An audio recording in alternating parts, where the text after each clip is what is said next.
ponga una firma aquí. Solo la firma.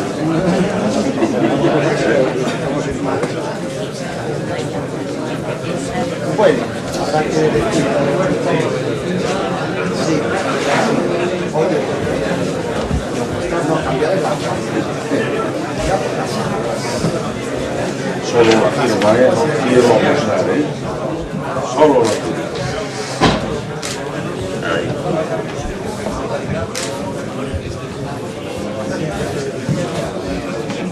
Oye.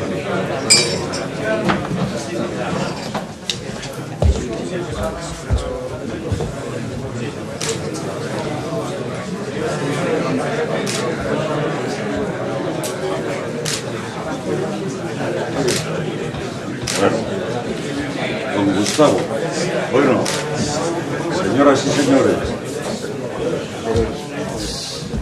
Perdón, como la mayor parte no sois asturianos, pues no tenéis por qué conocer al señor alcalde de Oviedo, don Gabino de Lorenzo, que ha tenido el buen gusto de venir a darnos un saludo. Pues gracias, Gabino. Y decirles a ustedes que son unos privilegiados por tener a un colega como don Gustavo Bueno, que es una de las mentes más privilegiadas y una de las figuras del pensamiento filosófico de la España, y fuera de España también, del siglo XX. Oviedo también tiene el privilegio de tener entre sus hijos a don Gustavo, porque hace unos años le hemos nombrado hijo adoptivo de esta ciudad. Y es un orgullo. Ya un poco mayorcito lo adoptamos, ¿verdad? Pero muy a tiempo. Don Gustavo. Muy bien.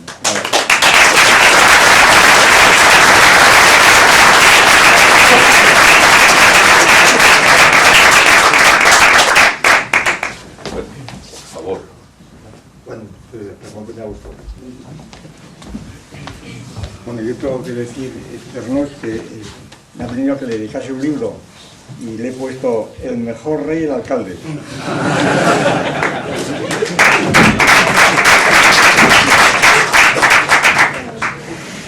Muy bien.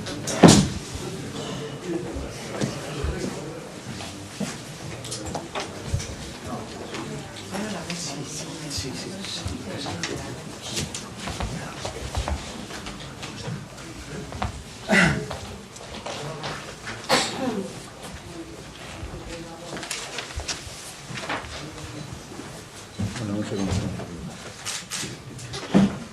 Bien, pues vamos a empezar esta sesión, que es la última, después de unas jornadas que yo creo que han sido de las más fructíferas dentro de los encuentros que venimos teniendo hace años ya, ¿verdad? Y seguramente, vamos, si me imagino a mí, me imagino que ha sido por el tema que hemos escogido. Es decir, si hubiéramos escogido un tema pues propio de lo que llamaban antes filosofía pura, ¿verdad? Pues los debates hubieran sido distintos, totalmente diferentes, ¿no? Habría habido un gran cultivo de ingeniosidad por parte de nosotros, de negativismo, etcétera. Pero aquí, como era un tema económico, en donde además había economistas profesionales muy relevantes, pues naturalmente los problemas estaban ahí y era imposible pues, suponer que no existían, ¿no? Y las opiniones subjetivas quedaban completamente neutralizadas por la realidad de los argumentos. Y entonces lo que quiero decir, todo esto era para decir que prácticamente yo lo que voy a decir ya está todo dicho, que no esperen ninguna novedad, porque está todo dicho por mi parte y lo que se ha dicho aquí y las intervenciones que hemos tenido, etcétera. Pero en fin, voy a hacer una especie de recapitulación de la situación desde mi punto de vista como natural. Entonces, y la voy a hacer como está anunciado además, como el esbozo de un epílogo al ensayo sobre las categorías de la economía política, que ha sido citado varias veces, ¿no?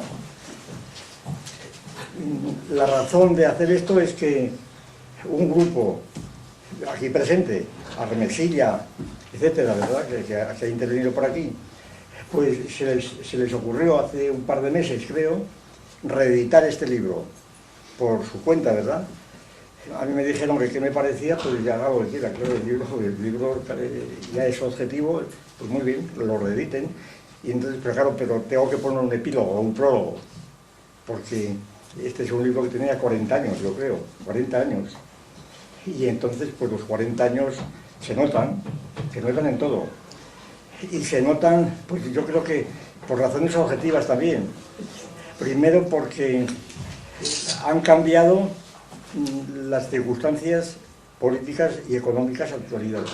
El principal cambio que es pertinente para estas observaciones, yo creo que es la caída de la Unión Soviética, por las razones que voy a explicar ahora rápidamente. Y los otros cambios que están muy ligados con este, ya desde el punto de vista del desarrollo del materialismo filosófico, pues es ciertos desarrollos del materialismo que entonces aquí no estaban todavía formulados, estaban embrionarios, pues principalmente lo que tiene que ver con la teoría del Estado y lo que tiene que ver con ciertos desarrollos de la teoría del cierre y las distinciones de alfa y beta que aquí prácticamente, bueno, que aquí no existe todavía. Bien. Luego también me han dicho que puede ser interesante para muchos oyentes jóvenes, pues eso, que les hable bueno, yo digo que soy anciano, viejo no anciano, o sea, metido en años, ¿verdad? Anti-años, metido en años. Un señor que está metido en años, 86 años, pues puede ser interesante recordar algunas cosas pertinentes con este libro, para los que son jóvenes, como digo. Y lo más importante, yo creo, lo más significativo, es recordar que este libro, pues es una especie o fue una especie de selección de un seminario que muy parecido a este, por cierto, en el sentido de que venían economistas también, cuando no había facultad de económicas en Oviedo, en los años 60, cuando la revolución de 68, 69, 69, 70, ¿no? Un seminario muy intenso que estaba en colaboración con el Departamento de Antropología, que dirigía entonces Valdés del Toro, que éramos muy amigos y que tuvimos una colaboración muy estrecha durante 10 años, ¿verdad? Y aquello acabó, bueno, os voy a contarlo porque lo sabe todo el mundo, pero en fin, acabó con un bote de pintura que me tiraron una paliza y un cartelón que me llamaron de clase, que le llaman por teléfono, yo salí de clase, vinieron un comando que venía de Cataluña, me pegaron una paliza y entonces un cartelón que ponía la calle del capitalismo. Se sobreentendía el capitalismo soviético, el capitalismo de Estado soviético. ¿Qué ocurría ahí? Pues es una cosa muy curiosa, porque el seminario aquel, tanto por parte de antropología como por la mía, pues tenía una perspectiva totalmente distante. Es decir, que en principio no era propiamente política, así como suena, más bien se inclinaba hacia la antropología. Y entonces, pero luego de hecho ocurrió lo siguiente, que en la facultad los grupos prosoviéticos, que eran la mayoría, venían a filosofía. Claro, por algo sería, ¿verdad? Y los prochinos iban a antropología. Seguramente por el modo de producción ascético, yo que sé por lo que sería, ¿no? Y entonces, esa era la cuestión. Total, que el seminario alcanzó grados de intensidad tremendos, ¿verdad? Y acabó eso, como resuelve la cosa, como suele acabar siempre que se dialoga, más o menos, ya dejas todo, ¿verdad? Entonces dialogamos tanto que acabó así. Pues. Bien, sí, claro, porque el diálogo tiene que tener un freno inmediatamente, una anástasis, pues digo, vamos a no pasar de aquí, porque si no, claro, bien. Bueno, pues entonces, en aquel seminario, pues, aquí hay presentes algunos de los que asistieron, por ejemplo Tomás García asistió a aquel seminario y sabe perfectamente de lo que se trata.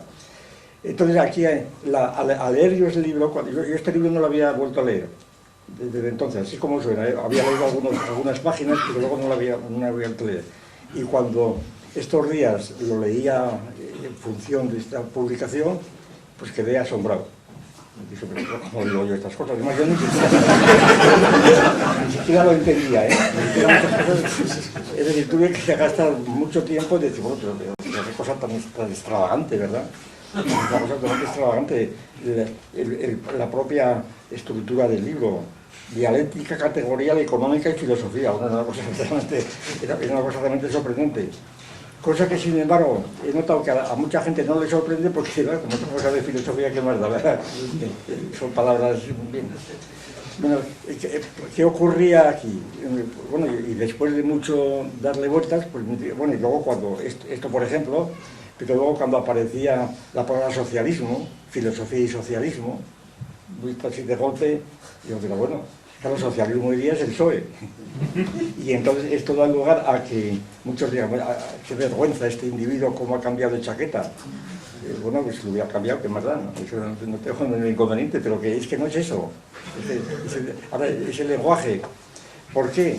Pues porque el socialismo, bueno, eso ya lo he repetido otras veces también, pero aquí empleamos socialismo para lo siguiente. En el fondo, aquel seminario de aquellos años, ya digo que fue muy intenso y muy seguido por mucha gente y bien, pues era sobre todo, entre otras cosas, tenía un aspecto de crítica a los métodos de la filosofía del gremio que teníamos. El gremio entonces era una cosa realmente, o como lo sigue siendo a gran medida, ¿no? Era una cosa tremenda, ¿verdad? No es que fuera filosofía escolástica, era todavía peor, era una cosa realmente imposible de saber aquello. Y sobre todo se caracterizaba, era la época del existencialismo, por ejemplo, la época del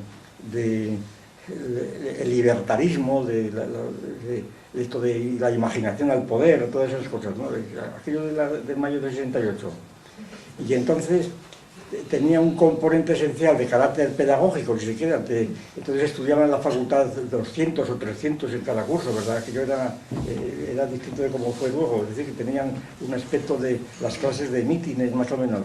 Y una y la tendencia generalmente de la gente era también interpretar la clase de filosofía, que les gustaba mucho, pero en términos psicológicos. Por ejemplo, había una institución llamada el confesionario, en donde tenía yo que estar después de clase pues 2 horas, muy a gusto, con gente que venía a confesarse. La confesión consistía en decir, la vida no tiene sentido, yo tengo la filosofía, no tiene sentido, me han arrojado al ser, yo no he preguntado si quería existir, y yo le decía, pero ¿cómo me van a preguntar? No me van a preguntar, ¿cómo te van a preguntar si no sabías hablar, verdad? Y entonces, pues no, era imposible.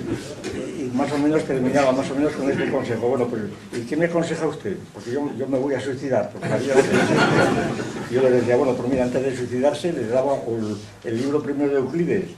Digo, se lo estudia bien, y luego hacemos el examen y luego, si se lo sabe, le doy la pistola. No venía nadie.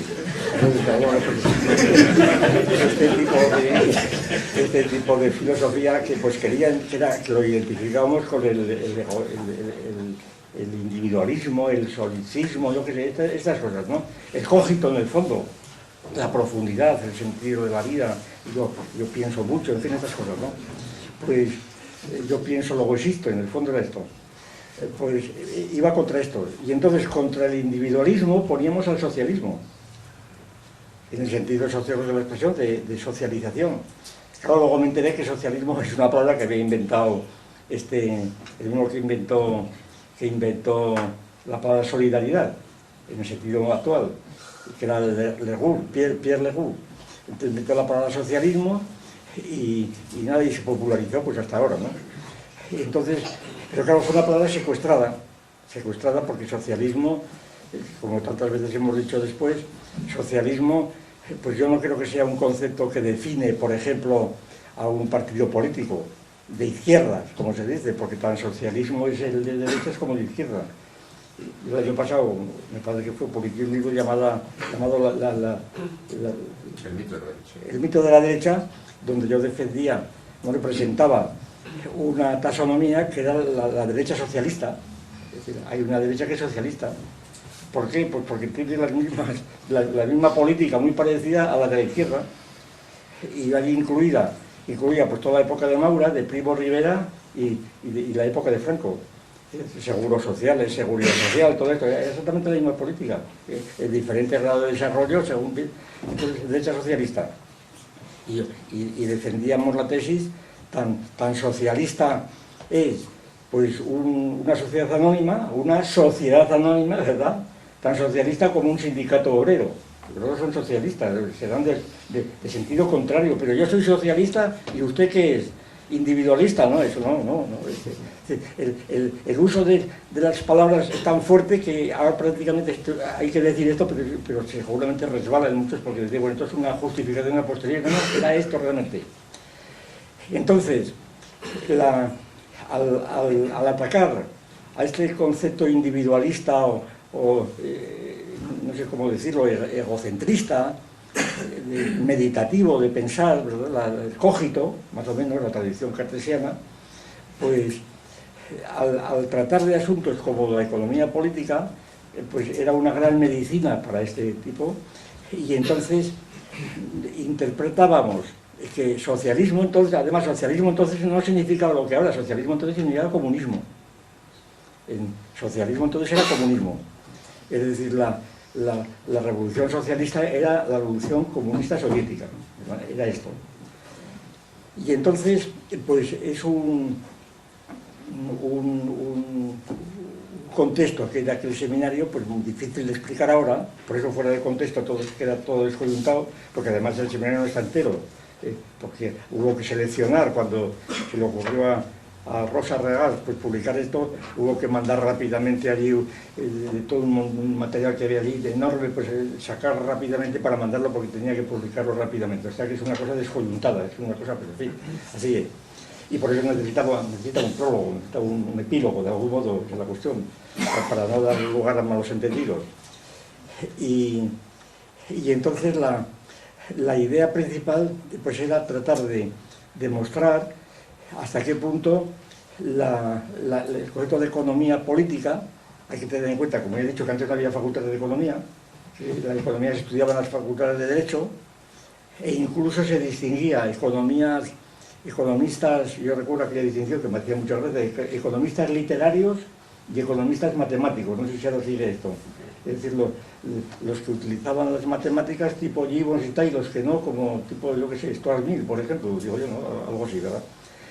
Y entonces el análisis de la economía política, pues claro, allí implicaba todas las cuestiones políticas, la cuestión de la Unión Soviética, etcétera. Hay que tener en cuenta también que, a pesar de que desde fuera éramos filosoviéticos, y yo reconozco que era filosoviético, pues no me importa, era filosoviético, pero a distancia completamente, a distancia. En lo siguiente, era filosoviético porque, conociendo lo poco que conocíamos de la Unión Soviética, estábamos suscritos a una revista Soviet Studies que era carísima, traducida al inglés, que más o menos mantenía en contacto. Pues esta revista, claro, era para mantener distancia, era una cosa tan burda desde el punto de vista del análisis filosófico, estamos acostumbrados a una cosa burda, era ideología, completa ideología, ¿no? Aquel sitio de la filosofía de Dini, ¿verdad?, donde decían la línea de Demócrito, la filosofía burguesa de Anaxágoras y cosas de ese tipo, una cosa completamente imposible de tragar aquello, ¿no?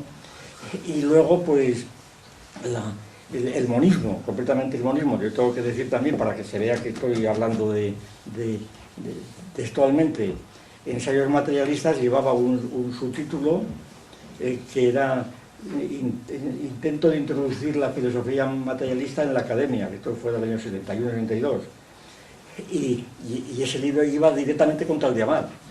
Era un libro contra el Diamant, era constante contra el Diamant, cosa que me llevaba que los amigos, ¿verdad?, los amigos más o menos afiliados al Partido Comunista y demás, pues muchos de ellos me llamaban, como llaman, anticlerical pequeño burgués. Digo, pues es que soy gran burgués, ¿verdad?, los pobres hombres, que no somos proletarios, hombre, no me fastidio. Entonces, esas categorías eran una cosa que estábamos todo el día con ellas y chirriaban, pero vamos, sin embargo, son las que en gran parte pues, definían a gran parte del público, de forma que el seminario había que ponerse muchas veces en esa terminología y en esos conceptos para poder seguir adelante, de manera que era una cosa típica del posibilismo de aquello. Y eso deformaba también el pensamiento completamente. Y por esto, Y esto lo digo porque para mí ha sido un descubrimiento reconstruyendo estos días, estos capítulos de dialéctica categorial, economía y filosofía, cosas de ese tipo. Y luego otro, no sé cómo, dialéctica de la categoricidad, destructiva de la categoricidad económica. Todas estas cosas, en el fondo, es una cosa sencillísima, es simplemente aplicado el método dialéctico a la propia economía política, a ver cómo aparece, cómo se destruye, realmente es esto. Pero que estaba expresado en unos términos académicos abstractos que hoy día me resultan ridículos, pero ahí está, no hay que lo mueva ya, ¿verdad? Por eso lo único que hace es ponerle fecha. Bien, entonces la cuestión central yo creo que era esta. Nosotros tratábamos de determinar por los problemas de la economía política. Entonces había dos economías. Bueno, yo estaba siempre muy interesado por la economía. Antes hemos hablado, porque ya desde estudiante era un asunto que me interesaba mucho, aunque yo estudié Derecho, unos cursos hasta que el Derecho Administrativo me expulsó de la carrera, pero vamos, una de las asignaturas que más me gustaban era la de Economía Política y la Hacienda Pública. Y entonces, hombre, no sabías nada, pero tenías pues sabías quién era Gibbons, que eso lo había leído, Marshall, en fin, estas cosas, ¿no? De manera que estabas un poco familiarizado con eso, pero claro, cuando viene y esa era la economía política, pero cuando el marxismo empezó a tomar cuerpo, realmente aquello se presentaba como una dicotomía total, es decir, había la economía política. Son dos economías políticas, la economía capitalista y la economía socialista, comunista, ¿verdad? Hay dos economías, lo cual tenía muy pocos paralelos en otras ciencias. Hay que tener en cuenta que la preocupación, la perspectiva principal nuestra en aquel momento era lo que llamamos noseológica, o entonces también ya llamamos, no me acuerdo, queríamos un poco determinar en qué consistía la cientificidad de esa economía, en qué consistía. Que claro, cuando decían, no, es que utilizan las matemáticas, bueno, eso no tiene nada que ver, ¿verdad? Que utilizan las matemáticas también la utilizan los astrólogos y demás, eso no tiene nada que ver, depende de cómo la utilice, pero en fin, a mucha gente le da lo mismo. Entonces, ¿en qué consistía la cientificidad? ¿Y cómo era posible que si era una ciencia hubiera dos escuelas tan contradictorias que se negaban unas con otras? Claro, se ponían en bueno, también hay en geometría, está la geometría euclidiana y la no euclidiana, y tienen axiomas distintos. Sí, bueno, era un modo de arreglar la avería, ¿verdad? Pero no era lo mismo, porque aquí es que se negaban totalmente unas a otras, ¿no? Y entonces ese era el planteamiento, de qué se trataba. Y entonces, claro, ¿y qué es economía? ¿En qué consistía la economía? ¿En qué consistía la racionalidad económica, como se dice luego? ¿Qué es eso de racionalidad económica? ¿Pero qué es esto? Estas cosas, ¿no? ¿Por qué es irracional una cosa y la otra es racional? Estas cosas, ¿no? ¿Y qué conexiones tiene con la política? Estas cuestiones que hemos estado discutiendo estos días. Esto es el tema del seminario. Y entonces, pues la idea central, yo creo, fue tratar de establecer, después de discutir todas las teorías del valor, las definiciones de economía que conocíamos y que discutíamos, pues que sea la administración de bienes escasos, por ejemplo, que era una fórmula clásica, que claro, era una cosa que llamaba la atención, sobre todo cuando estábamos en un punto de vista antropológico. Pues eso no había quien lo agarrase, de bienes escasos. Claro, te acordabas del Pottsler, aquel libro de Herskov y la economía y entonces no era la escasez, lo fundamental. Es más, pensábamos que la economía y la racionalidad económica en gran parte se enfrentaba con el problema de la superproducción y de la superabundancia de bienes. De manera que, con todo lo que eso significa. Bueno, y la economía animal, claro, es que la ontología estaba entonces apuntando, todavía no habían dado el premio Nobel pero ya se leían muchas cosas de Lorenz y demás, ¿no? Aunque el premio Nobel que fue la consagración pública, me parece que fue el 74, era el 72 o 70. Pues los animales ahorran, los lobos esconden a esto, y entonces tienen una ahorra y una reserva del bien, estas cosas, ¿no? También hay una economía, una conducta económica en los animales. Y entonces, ¿qué consiste la economía humana? No en la elección de medios para llegar a un fin, la definición es marginalista, ¿no? La obtención de la felicidad mediante la compra de del máximo placer con el menor dolor posible, ¿verdad? Esto más o menos lo decía Gibbons así. Y claro, como luego empezaba a formalizar esto con el cálculo diferencial, pues muy bien, aquello empezaba, y el componente psicológico que tenía desaparecía, que se seguía, porque aparecía la palabra compra. Y entonces la compra ya neutralizaba totalmente el subjetivismo, de manera que era una situación muy interesante para ver los límites de ese individualismo contra el que estábamos siempre atacando, ¿no? Y entonces la idea de que el problema central es en qué consistía la racionalidad económica, es decir, que si bienes escasos o las famosas cuestiones de Ricardo, claro, Ricardo lo leíamos muy bien, porque además estaba entonces muy en boga, ¿no? Pues distribución, economía de distribución de renta de la tierra, de beneficios del capital y de salarios, del trabajo. Y entonces, claro, las diferentes proporciones de una y otras, pues, discusiones de este tipo. Entonces, ¿en qué consistía, de qué se ocupaba la economía política? Esa es la cuestión. ¿De qué se ocupaba la economía política? Bueno, una de las ideas centrales que están aquí reflejadas en aquella tabla, que se ha citado alguna vez aquí, en la página 44, la tabla de rotación recurrente, pues la idea era esta. Estoy un poco contando cómo salieron estas ideas, ¿no? La idea era que, primero, para que se pudiera hablar de una categoría económica, claro, estábamos hablando de las teorías de las categorías, de las categorías económicas. Dentro de la teoría de las categorías, el cierre categorial, que estaba ya bastante adelantado, y en este mismo libro ya se aplica todo lo que entonces podíamos aplicar. De manera que había habido otro libro el año anterior, Etnología y Utopía, donde también se aplicaba el cierre, pero vamos, todavía mucho más embrionario, y aquí también con un poco más de esto, pero vamos, estaba ya, la perspectiva en el fondo era la misma, aunque sin detallar, ¿no? Entonces se trataba de ver en qué consistía la categoricidad de la economía política. Es decir, porque la economía política no era política, o no era psicología, o no era antropología, yo qué sé. ¿En qué consistía y por qué la etología tampoco era economía? No cabía hablar de economía o de racionalidad económica, aunque pudiese hablarse de razón, o como después se dirá, o por lo menos después nos enteramos, la tecnología esta de Brunswick, de los raciomorfos. Los animales son raciomorfos, ¿verdad? No, era el perro de San Basilio famoso, aquel perro que ha sido durante siglos la referencia de toda la tradición escolástica. Es un perro que va siguiendo la pista de la liebre, llega a un punto del camino donde se trifurca, y entonces el perro huele el primer camino, no ve pista, huele el segundo, no ve pista, y entonces, si no ve el tercero, se lanza por allí. Lo cual quiere decir, así interpretaba, que había resuelto un silogismo disyuntivo, ¿verdad?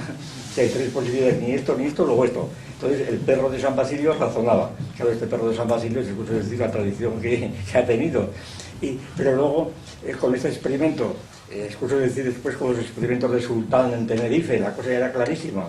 Sultán tenía inteligencia y racionalismo porque sabía resolver problemas, acercando pues cajones, subidos a ellos, cogiendo palos muy distantes, tirando los plátanos que le colgaba aquel era allí, en fin, los animales tenían razón, por lo menos eran raciomorfos. Ahora, ¿tenían economía política? No, ¿y por qué? Pues inmediatamente discusiones en aquel seminario, ¿no? Pues porque no tenían lenguaje. ¿Y qué tiene que ver el lenguaje con esto, verdad? ¿Y tiene que ver el lenguaje con esto? ¿Y por qué, no? Bueno, en total, lo de los bienes escasos. De acuerdo que un criterio que inmediatamente pusimos sobre la mesa fue este. Los bienes escasos, ¿por qué son escasos los bienes? Pues primera afirmación, que vamos, que yo creo que está aquí más o menos, si no explícita, pero es implícita. Los bienes son escasos no porque, se llaman escasos no porque sean escasos, ¿verdad? Sino porque no están dados en la naturaleza. Porque en la naturaleza no se encuentra un automóvil, ni una motocicleta, ni un vaso, ¿verdad? Es decir, porque todos los bienes económicos son bienes que han debido ser producidos. Son bienes culturales, en una palabra. No son bienes naturales, sino culturales. incluso, claro, el agua, pues el agua natural Fuensanta, pues está metida en esta botella, en fin, no es natural. Y todos los bienes económicos son bienes producidos, son bienes culturales. Por lo tanto, la producción empieza a ser una categoría fundamental de la economía, tiene que ser producida. Pero claro, no todo lo que es producido. Esta mañana ha leído Ismael, ha leído un pasaje de Ensayos Materialistas donde hablaba de la producción y en donde, que yo no me acordaba, por cierto, pero bien, hablaba de la producción en donde se decía que la producción no se equipara con la fabricación. Claro, ese es el centro de la cuestión. Es decir, la producción es un concepto que lo tendríamos de un modo mucho más amplio que lo que pueda ser la producción industrial o económica. Y aquí el problema era muy importante porque si la producción económica era una de las categorías de la economía política central, por lo menos en la línea de la economía soviética, o de llamar la producción, y no solamente el consumo, etc., entonces la producción por sí misma no garantizaba el carácter económico de la producción. La producción tenía otras funciones completamente distintas de la producción económica. Empezando, y la idea de trabajo lo mismo. Por lo tanto, claro, trabajo, cuando se dice es que voy a trabajar, yo recuerdo que siempre, a mí me chocaba siempre y me ha seguido chocando. Es más, incluso me dijeron, cuando llegué a autogobierno, me dijeron, ten cuidado porque esto es muy serio, ¿eh?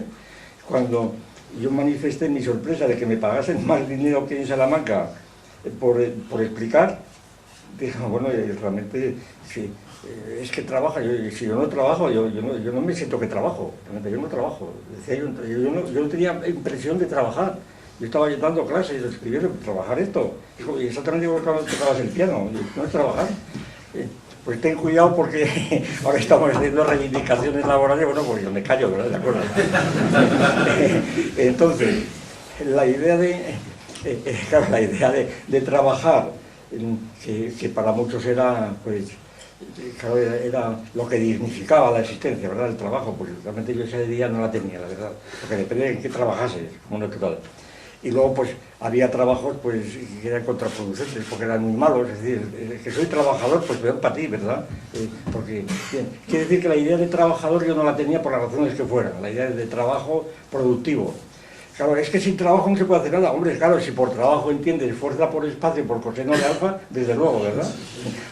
Porque desde el momento en que un individuo, yo ponía este ejemplo muchas veces, un atleta, pues se pone a... No atleta, sí que un individuo por hacer gimnasia se pone a hacer carreras por las mañanas, ¿verdad? Hace 10 o 12 kilómetros, va y vuelve, y claro, realiza un trabajo medible físicamente, pero en cambio ese trabajo pues no tiene efectos económicos, porque ahora si este individuo cuando corre es porque está contratado en un club deportivo, entonces está computando las horas que dedica a trabajo, entonces sí, pues, porque entonces el trabajo, aquí veníamos bien la definición marxista del trabajo asalariado, un trabajo asalariado, entonces es trabajo, cuando me pagan por esto.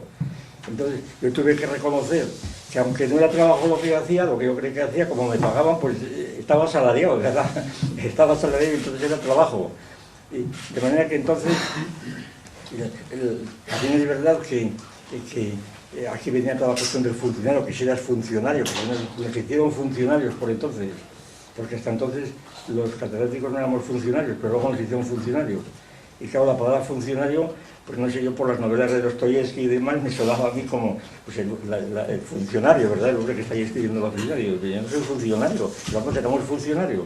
E incluso hubo protestas por parte de muchos juristas para recurrir esa disposición, diciendo que no, es un poco lo que está ocurriendo ahora con motivo en la enseñanza primaria de la secundaria, con motivo de la autoridad.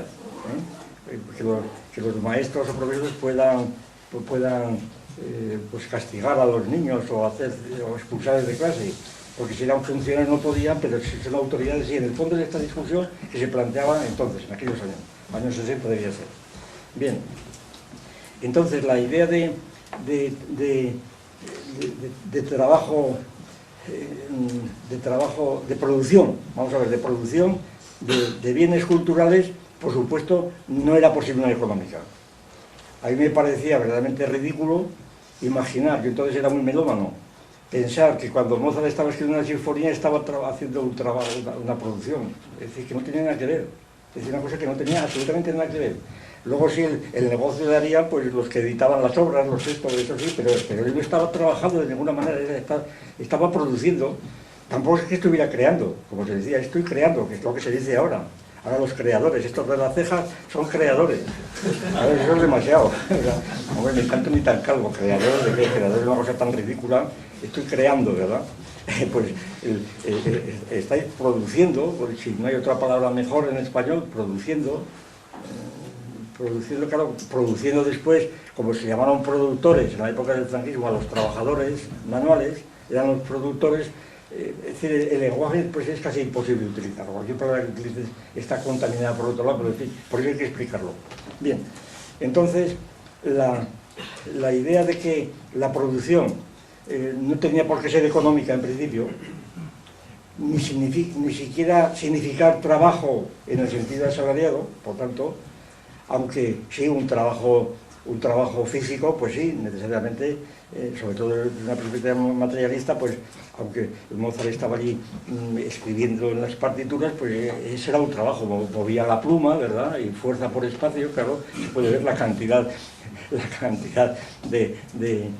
pues qué sé yo, de vatios o lo que fuera que desarrollaba por allí, pero en fin, era un trabajo que no era pertinente al asunto. Bueno, entonces, ¿en qué consistía la producción económica? Siendo producción cultural, ¿en qué consistía la categoría económica política?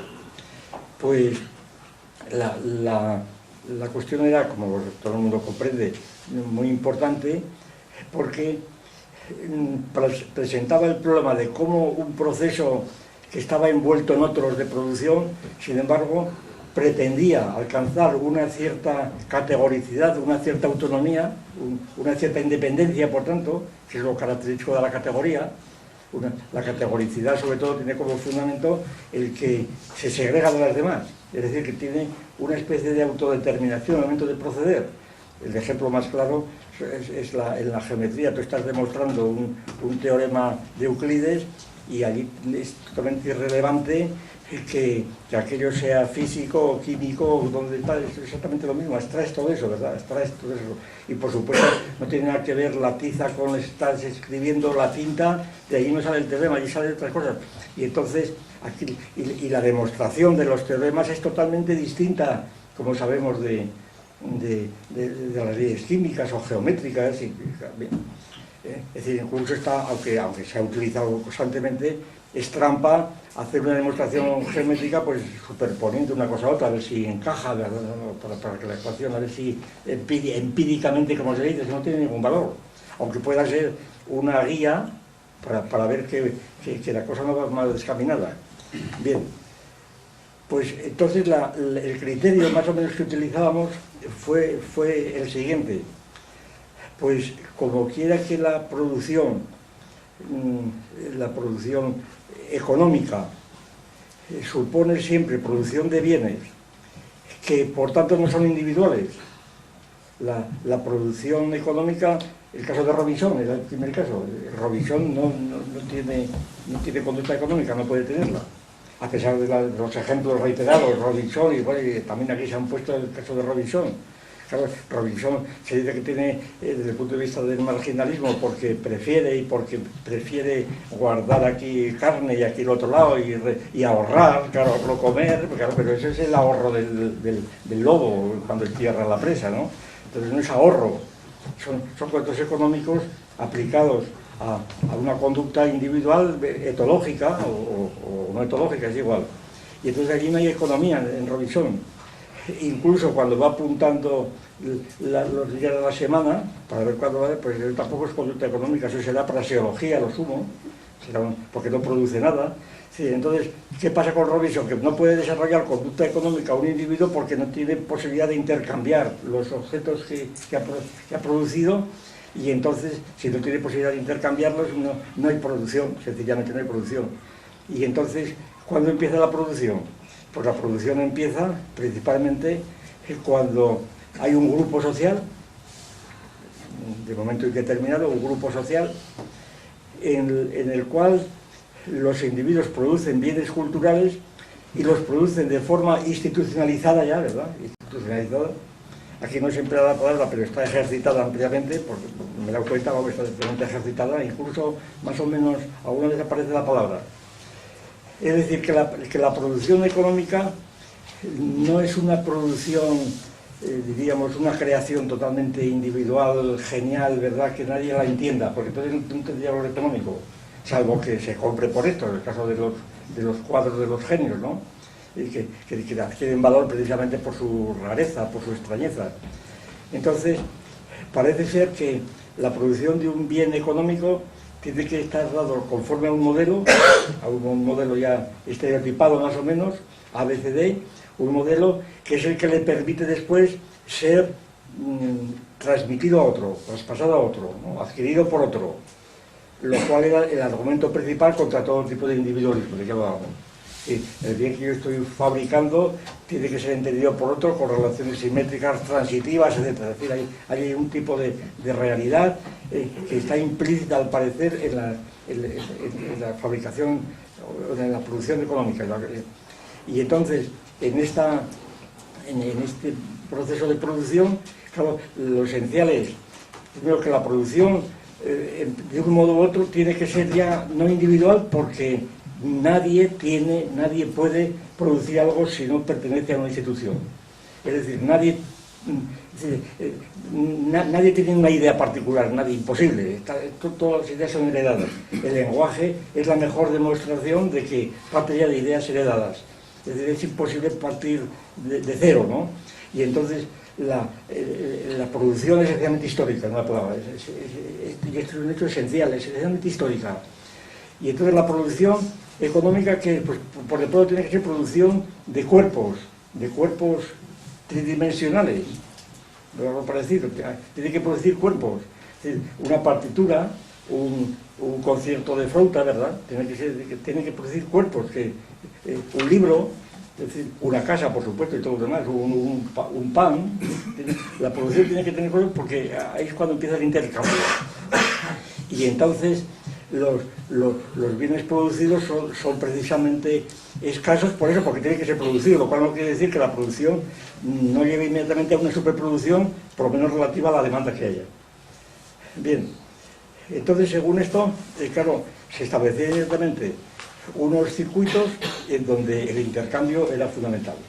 En los términos más sencillos, la compra, quitando el trueque directo, ¿verdad? Y era el criterio, uno de los problemas que se planteaban allí más concretamente, por qué razón era tan discutible hablar de economías pues primitivas. Los libros como el de Herskovy, me acuerdo que es un manual todavía, tiene un valor extraordinario, ¿no?, la economía de los pueblos primitivos, algo así. Entonces, donde describe multitud de, precisamente aquí he visto en el libro viene una reproducción de ese libro, la última página, que es la evolución de la moneda, bueno, del dinero, que son los colmillos de unos jabalíes, ¿verdad?, que van creciendo. Es una moneda que pare el dinero, ¿verdad?, porque es el colmillo que va creciendo. Y entonces esto lo pone Herskovy como ejemplo de que en los pueblos primitivos hay monedas porque calculan según la medida del colmillo del jabalí y cosas de ese tipo. Entonces, ¿en qué se diferenciaba o cuándo se puede decir que empieza la economía política como categoría? Ese mismo problema que planteábamos con la química, cuando se discutíamos la teoría del cierre, en aquellos seminarios también, pues en qué se diferenciaba la química de la alquimia y cosas de ese tipo, ¿no?, y de la metalurgia. En los libros de marxismo típicos, el libro de Bernal, etcétera, me acuerdo que el criterio, la química empieza en la edad de bronce, en la edad de los metales, porque empiezan a fundirse los metales. Claro, eso es decir, eso era demasiado lejos, ¿no? Y entonces el criterio que encontrábamos, que queríamos encontrar, que bueno, ya lo hemos repetido muchas veces, hay un criterio objetivo, pero inequívoco, por lo menos para determinar cuándo hay química y cuándo no hay química. Si un campo categorial consta de términos enclasados, porque si no, que puedan entre sí componerse o dividirse por operaciones para dar lugar a términos que pertenezcan a ese campo, que es la idea de cierre, así ordinaria, de cierre operatorio. Entonces, si operaciones cerradas con ese campo, que son porque componiendo o dividiendo términos da lugar a otros términos del campo que tienen las mismas relaciones con el campo. Entonces, un campo como el de la química, lo primero que tendrá que tener son los términos. La definición del campo es eso. ¿Cuándo hay química? Cuando hay en el campo no ya materiales químicos, claro, porque entonces química es todo, sino cuando hay definiciones de términos químicos. Por ejemplo, cuando hay, pues qué sé yo, nitrógeno, hidrógeno, carbono, oxígeno, etcétera, la tabla de los elementos, en una palabra, la tabla de los elementos, la química clásica de Lavoisier, de Dalton. Entonces, este criterio nos conduce inmediatamente a esta tesis. La química empieza con Lavoisier, por ejemplo, ya no es química, serán precedentes, Boyle y tal, pero no es química. La química empieza, ahí se puede llamar química y empiezan las combinaciones de los elementos. Este mismo problema lo aplicamos aquí. ¿Cuándo empieza la economía? Cuando intercambian por trueque directo, pues no, eso no es economía. Entonces, uno de los que utilizábamos era el dinero, cuando sale el dinero. ¿Y por qué el dinero? Pues porque el dinero, no ya la moneda, el dinero o la mercancía o el bien dinerable, ¿verdad? Que esta mañana o anteayer se decía. Cuando un bien tiene las funciones de una especie de intercambiador que abre multitud de alternativas, y entonces, que es el caso del oro, ¿verdad?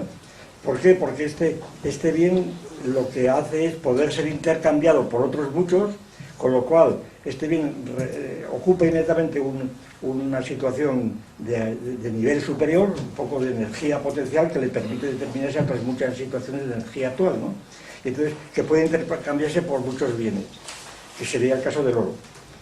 Claro, por eso allí insistíamos tanto en que cuando se dice el oro vale por el trabajo que ha podido, pues yo creo que no, en absoluto. A mí me parece que el valor del oro, por ejemplo, o del diamante, vamos, el valor del oro no reside en la cantidad de trabajo que haya consistido, porque teóricamente puede haber minas de oro, y bueno, y ese ejemplo que ponía uno de los ponentes de la montaña la Sierra Madre, es decir, cuando está un minero sacando oro de la Sierra Madre y saca unos gramos de oro, pero hay 900 mineros que están allí sacando y se han perdido la vida y no han sacado nada, dice, no, es que el trabajo mío implica el trabajo de los 900 buscadores de oro. Pues no se ve porque va a ser el trabajo de los 900.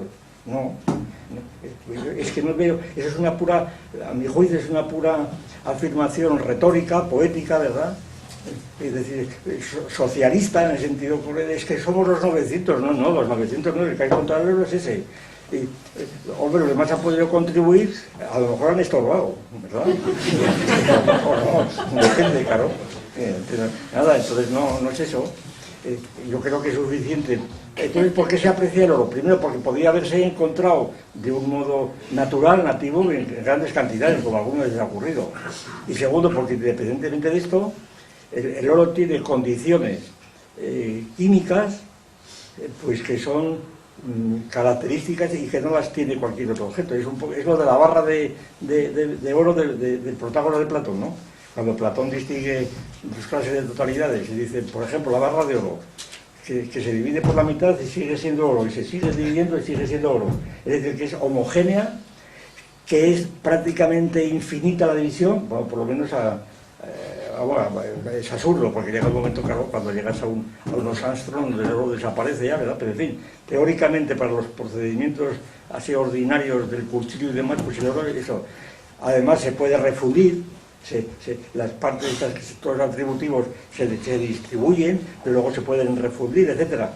Entonces, quiere decir esto, que el oro puede ser repartido por todo el mundo, independientemente de su utilidad real, pues como adorno, como fetiche, eso es lo de menos, ¿verdad? Que sea un fetiche, pues lo será, pero otras veces no lo es, ¿verdad? El fetichismo del oro viene precisamente de esto otro, cuando se elige como patrón de la moneda. ¿Y qué quiere decir esto? A mi juicio siempre lo he interpretado así, no sé. El exigir el encaje oro hasta Nixon, ¿verdad? Que decíamos estos días, el exigir para que la moneda, los dólares o lo que fuera, tuviesen un encaje oro, el Banco de España tal, el oro de Moscú, que decía que se fue a Moscú, ¿verdad? El oro, al exigir a la moneda el encaje oro, como se podía haber exigido el encaje diamante, primero se funda en que el oro es limitado, es decir, que es muy difícil conseguirlo, porque si en cualquier parte hubiera oro, entonces no serviría para el caso. Porque de lo que se trata es de limitar el proceso de emisión de moneda, de limitar la inflación, es decir, de limitarla exigiendo un criterio que es el oro, que siendo al mismo tiempo una mercancía que es dineraria, sin embargo limita realmente las posibilidades porque el oro es limitado. Entonces cuando se quita el patrón oro, ¿qué quiere decir? Pues que se da carta blanca para que los gobiernos y los bancos centrales multipliquen todos sus billetes, y es eso. ¿Y les parece poco esta cuestión? ¿Parece poco esto? Que sea una limitación en donde ya se ha visto los peligros de lo que es lanzar cantidades y volúmenes de moneda, de papel, ¿verdad? Así sin encaje, es decir, ilimitada, claro. Entonces la idea de la producción, pues parece que va ligada a esta posibilidad de cambiar un bien producido culturalmente e institucionalmente por otros muchos, que es la moneda, y por eso entonces la moneda empieza a tener la función, que es lo que eso se aplicó aquí varias veces, o todas las otras anticuadas. Entonces no había ordenadores, entonces había unos aparatos, bueno, en la Escuela de Minas había aquí un ordenador de aquellos antiguos que se llamaban cerebros electrónicos, pero luego los ordenadores, y ahí se seguían lenguajes de aquellos, del Fortran 4 y el Fortran 3, que teníamos algunos ahí a la facultad, ahí compramos un aparatito allí de fichas perforadas, ¿verdad? Y incluso yo recuerdo que intenté, bueno, y logré demostrar un teorema no me acuerdo qué era, un teorema de lógica, demostrarlo allí, ¿verdad? Quedábamos todos satisfechos, era una tontería completa, pero en fin, pero era esto. Y entonces esto, claro, pues también resulta anticuado cuando oyes aquí lo del Fortran 4, después de decir, esto ya es una cosa paleontológica ya. Pero entonces la idea de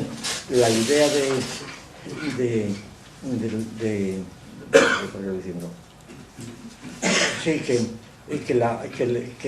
eso es, que la moneda, la interpretar la moneda como una variable, eso es, la moneda era una variable, y entonces los individuos o los grupos que adquirían los bienes, pues eran grupos que estaban definidos por los bienes adquiridos, por lo tanto eran como módulos, en el sentido de que considerándolos como clases, pues multiplicando el producto de clases de uno por un bien, era el bien, ¿verdad? Y entonces, son fórmulas que aparecen aquí, y entonces resultaba, pues que, y eso me acuerdo que interesaba mucho, a mí también me gustaba mucho, la verdad, el ver que la división de sujeto y objeto quedaba borrada, la división famosa de subjetivo y objetivo que hablábamos esta tarde, quedaba más o menos borrada, porque resulta que en la categoría económica, que es lo que estaba aquí en la tabla más o menos representada, ahora no me he puesto sí. En la tabla hay que remediar aquí todo de una pizarra porque esto no puede ser de experiencia, ¿verdad? Bueno, pues aquí se ponían los módulos, los individuos, en columnas los individuos y en filas los bienes, A, B, C, D, 1, 2, 3, 4, 5, 6. Y entonces, claro, cada individuo uno quedaba definido por todos los bienes a que tenía opción mediante el dinero, ¿verdad? Entonces el dinero es lo que le daba posibilidad de adquirir todos esos bienes.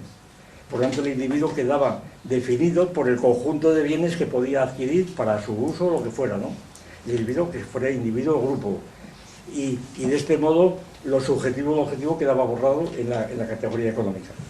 Y en el momento de mayor subjetividad, el individuo era totalmente objetivo porque estaba fabricando bienes que podía cambiar y comprar o vender o lo que fuera con otro. Y entonces, claro, estos bienes que podían traspasarse de unos a otros en el proceso de circulación, pues estos bienes sugerían inmediatamente la idea de rotación. idea de rotación que era antiquísima y que realmente a mí se me ocurrió, bueno, además es una tontería decir porque se le ocurre a cualquiera, yo creo, pues del ciclo agrícola de producción primaria, ¿no? Es decir, en sociedades primitivas, claro, ya asentadas en agrícolas, pues realmente hay un ciclo natural determinado realmente por el curso del tiempo de la naturaleza, que por esto Gibbons lo aplicó después a las crisis. Porque una de las teorías de crisis más famosas era la de Gibbons, me acuerdo que era que las atribuía a circunstancias pues, planetarias, ¿verdad? Que había cambios climáticos, un poco como ahora se aplica al cambio climático, ¿verdad? Pues eran los planetas, bien. Entonces, en el ciclo agrícola ordinario, pues era un ciclo anual, porque determinado por la naturaleza en una sociedad agrícola primitiva, con una economía ya primitiva, una protoeconomía, que incluso había moneda dineraria, por ejemplo, entre tribus que intercambiaban entre sí, y a través de un río. Yo ponía esto del río por un ejemplo que poníamos entonces, que era más o menos esto, que el cambio de bienes en el río Congo, ¿verdad? Pero en el siglo V antes de Cristo, ¿verdad? Pues desde este punto de vista era lo mismo, donde unos hacían un trueque de bienes, pero el cambio en el Támesis mediante esto era totalmente diferente. Allí había economía, allí no había economía, era más o menos por ahí. Entonces, la idea de la economía parece que estaba asociada a la rotación, al intercambio.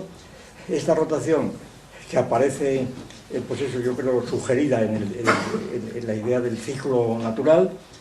Por lo tanto, es una idea tecnológica, originalmente tecnológica, lo cual encajaba muy bien con la idea general que teníamos de que las ciencias proceden de tecnologías previas, y que recordaba enseguida pues las coordenadas cartesianas. Qué genio el de Descartes, establecer coordenadas cartesianas en el espacio o en el plano. Oye, pues esto es lo que hacen el Cardus y el Decumanus en cualquier calle, pero en las calles romanas o en las calles de Mohenjo-Daro, ¿no? Donde también hay o lo que hacemos todos los días al dar el número. ¿Dónde vives tú? Pues en la calle tal, tercero, derecha, ¿verdad? Pues ya está. Es decir, son las coordenadas cartesianas, es decir, que no tienen más misterio. Y entonces las coordenadas cartesianas es la aplicación de una práctica ya secular de las ciudades, sobre todo de las ciudades hipodámicas, de las ciudades ajedrezadas, donde el individuo queda determinado por tres números, claro, que definen su situación en el espacio. Bien, pues entonces la idea aquí era parecida, ¿no? Las monedas son conmutadores de multitud de variables, y entonces empieza la economía, y entonces el radio de la economía pues puede ser muy amplio según el grado social, ¿no? Pues aquí distinguiríamos las cuatro clases de economía que distingue Teofrasto, un discípulo de Aristóteles, o el pseudo-Teofrasto, que eso hay muchas discusiones. Primero habría una economía que llama idiotique, economía idiota, que viene a ser la propia que es familiar, la economía de la hacienda familiar, teniendo en cuenta que cada familia está con otras familias, ¿verdad? Y que dice Teofrasto una cosa muy curiosa: primero que una flauta, cuando empieza a ser bien económico, es cuando se puede vender o comprar, no cuando se toca, el valor de uso y el valor de cambio, ¿verdad? Simplemente. Y además que la economía doméstica, ya llamaríamos después la economía, la etimología de la expresión, oikos nomos, ¿verdad? La ley de la casa de la hacienda, es la hacienda que tiene esclavos, que tiene tierras, bueyes, etcétera. Y dice Teofrasto que la razón de comunicar tiene incluso que servirse del enemigo, ¿verdad? Que tiene que utilizar también el enemigo de la familia, y que servir para sacar el rendimiento económico. Es decir, que la economía doméstica está ya más o menos, las categorías están más o menos prefiguradas. Después hay un caso particular de economía doméstica, familiar, diríamos, que es lo que Teofrasto llama la basiliqué, la economía real, que es la economía del basileus, del rey, pero familiar, no estatal, no política, ¿no? Luego está la economía que se llama satrapiqués, de sátrapas, que viene a ser la economía regional, la autonómica, diríamos hoy, la economía autonómica, que se caracteriza porque no es soberana, claro. Y luego viene la politique, que es esta, la economía política, donde ya es soberana. Y aquí venimos ya con el Estado. Y entonces, la cuestión de la siguiente, ¿por qué el Estado? Pues primero porque el Estado era la Satrapiqué, también antes, ¿verdad? Porque el Estado-ciudad ya era Estado soberano, ya con una policía, con todas las condiciones de un Estado, todo lo que se quisiera. Y entonces, ¿por qué? Y aquí viene una cuestión central. Entonces, para que haya economía política, ¿qué hace falta? Pues hace falta ante todo el Estado. Ante todo el Estado. ¿Y por qué el Estado? ¿Por qué? Pues la razón es la siguiente. Bueno, la razón que damos, bueno, tampoco puedo yo exponer esto, es muy conocido, se ha citado muchas veces aquí, bien. Es simplemente lo siguiente, lo que llamamos la capa basal. Es decir, un Estado es ante todo la patria. ¿Y qué es la patria? Pues la definición materialista y económica de la patria es la tierra de los padres, donde están las riquezas, donde está el suelo, el subsuelo, la agricultura, está todo allí. Y por tanto, la patria hay que defenderla porque es nuestra, sencillamente. Y cuando una autonomía quiere emanciparse, me está quitando algo mío, entonces no puedo tolerarlo. A mí déjame de paz. Es que la patria es un concepto burgués. ¿Y usted qué coño será, verdad? Es un concepto burgués. La patria es la patria, es eso. Y entonces, ¿le parece poco? Es que esto es una idea muy grosera de patria, coño, grosera. Como si dices que es muy grosero el cuerpo, es que sin patria no existe. Y entonces es la plataforma donde tú vives, entonces la patria, además de ser la tierra de los padres donde están enterrados, entonces la patria es la tierra de los hijos y la patria donde vives. Es decir, y la patria supone una apropiación, ahí está la cuestión. Hay que tener en cuenta, no he dicho lo siguiente. En el seminario, todavía la Unión Soviética no había caído. El seminario, durante el seminario eran los años 68, ¿no? Todavía le faltaban pues 15 años, ¿no? Y entonces yo les voy a decir con toda sinceridad, me voy a confesar ante ustedes. Yo a la Unión Soviética le tenía mucho recelo, mucho recelo. Yo de hecho nunca me apunté al Partido Comunista ni nada. Pero lo consideraba un experimento interesante, pues el experimento que estaban haciendo los soviéticos, ¿verdad? El hacer un Estado socialista, comunista, etcétera, que además había que tener en cuenta que tenía el 10% de crecimiento del PIB cada año, es decir, que era una cosa, la época de la crisis, en fin, todo lo que se quiera, ¿no? Los Sputnik, que estaban funcionando, es decir, la Unión Soviética en aquellos años era de máximo prestigio, con la propaganda que hacía, sobre todo, por muchas razones, ¿no? Ya se pueden imaginar. Y entonces, pero sin embargo, éramos hipercríticos con ello, por muchas razones, sobre todo por el monismo, por la filosofía tan grosera que hacían, los libros de Lenin y estas cosas, una cosa groserísima, ¿verdad? Cuando decían que la dialéctica era la ciencia del movimiento y por eso decían que Parménides, que los argumentos de Zenón no eran dialécticos porque iban contra el movimiento, una cosa tan grosera, tan grosera que era increíble, ¿verdad?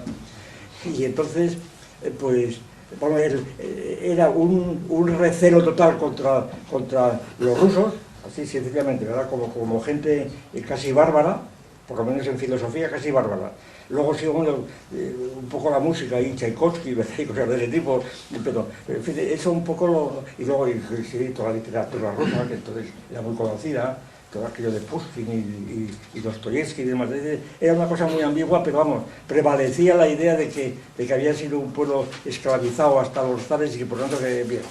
Bueno, total, que sin embargo, tal como yo tenía el planteamiento, quizá equivocado, yo el planteamiento que me hice fue que la prueba del marxismo era la Unión Soviética.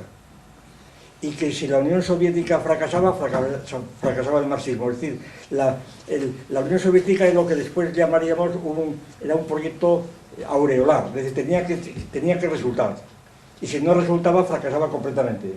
Entonces, para el proyecto necesitaba suponer que ya había terminado, claro.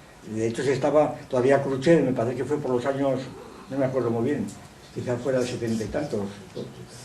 Cruchet anunció, anunció para el año 1978, me parece, ya el comunismo en un solo país ya definitivo. Ya había dejado de ser en dictadura del proletariado y se había asumido la idea de Dimitrov de República Popular, ¿verdad?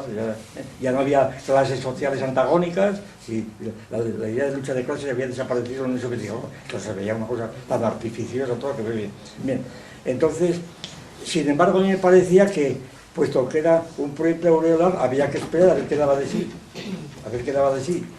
Y yo, de hecho, era mi confesión, yo de hecho no emprendí en serio una teoría del Estado hasta que cayó la Unión Soviética. Y cuando cayó la Unión Soviética, inmediatamente escribí yo el libro de las categorías de la política, ¿cómo se llama? En donde, de algún modo, yo intentaba ejemplificar, y ejemplifiqué todo el libro para no hacerlo como la Unión Soviética, que estaba demasiado reciente y que podía parecer un oportunismo. Escogí Roma, por las semejanzas enormes que había entre Roma, que la señaló Tomás el otro día, entre Roma y la Unión Soviética había unas semejanzas impresionantes, ¿verdad? Entre otras cosas, el haber sido dos ciclos que conocíamos enteros, aunque claro, Roma duró varios siglos, la Unión Soviética llevaba 70 años, pero sin embargo el ciclo era completo, ¿no? Y entonces, pues, yo puse todos los ejemplos con Roma, pero era la Unión Soviética. Luego tomaron los americanos la idea de estar constantemente mirándose en el espejo de Roma, como siguen ahora, ¿no?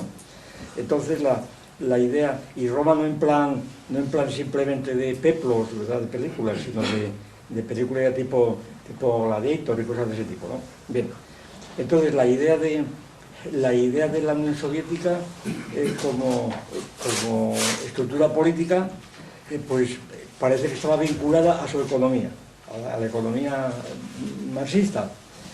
Bien, total, que de aquí vino la idea de dar la vuelta del revés al marxismo, de dar la idea de la vuelta del revés.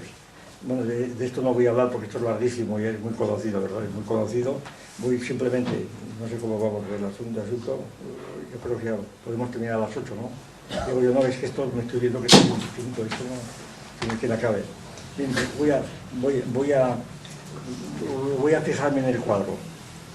En el cuadro, entonces, quizá lo más significativo sería considerar al dinero como una variable y a la moneda como una variable que tenía distintos valores, que convertía inmediatamente a los sujetos que tenían el dinero, individuos o grupos, ¿verdad?, los convertía en módulos.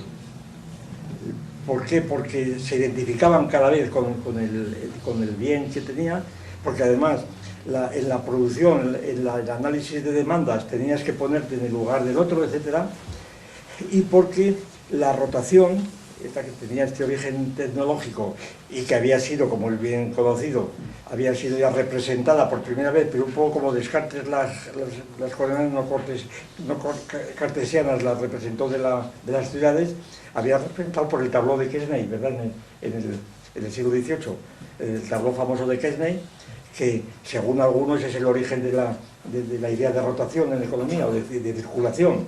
Y luego, por supuesto, el propio Marx, la idea de los modelos de rotación, y luego otros muchísimos modelos, ¿verdad? El modelo del ecocírculo ese de este economista sueco, también es un círculo que prescinde del Estado, en fin, la cosa del círculo es casi un... Claro, en la Unión Soviética se dice que no había ciclos, pero no había ciclos, pero los había. No habría ciclos desde el punto de vista... Bueno, en mí no habría ciclos, ¿verdad? De acuerdo, porque no había crisis. Pero los ciclos de la Unión Soviética se computaban como tales, anuales o quinquenales, los planes quinquenales. Había ciclos completos, había ciclos enteros dentro de un ritmo. Ciclos que eran taxonómicos, si se quieren. Taxonómicos porque había una continuidad, cada ciclo no era un círculo aislado, se seguía con lo siguiente.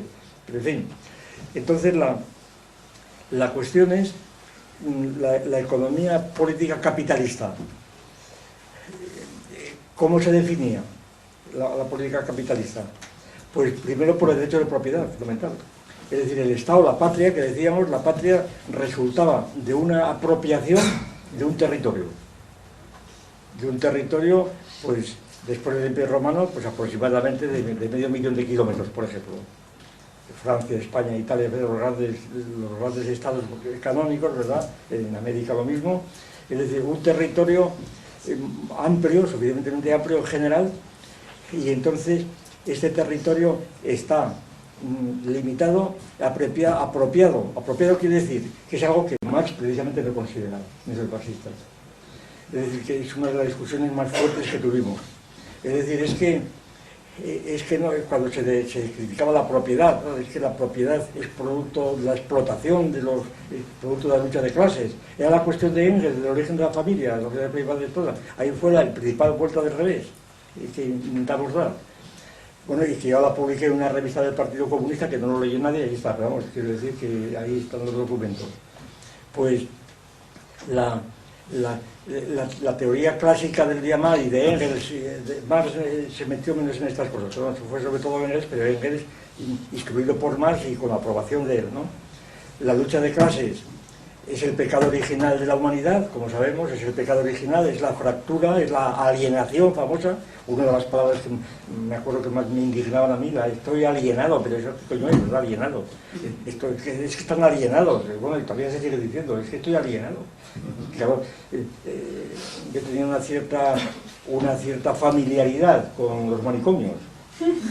Sí, porque yo en Salamanca iba mucho a los manicomios a ver a los locos, ¿no? Que tenía un amigo psiquiatra y iba a ver a los locos. Y bueno, allá tengo muy bonito, ¿verdad? De una señora, una paranoica que decía que era condesa polaca y contaba un cuento de eso. Yo tenía que besarle la mano y vestido de modo especial, en fin. Y luego cuando estaba dando con él 3 horas, luego salía estando como ella, pero en fin.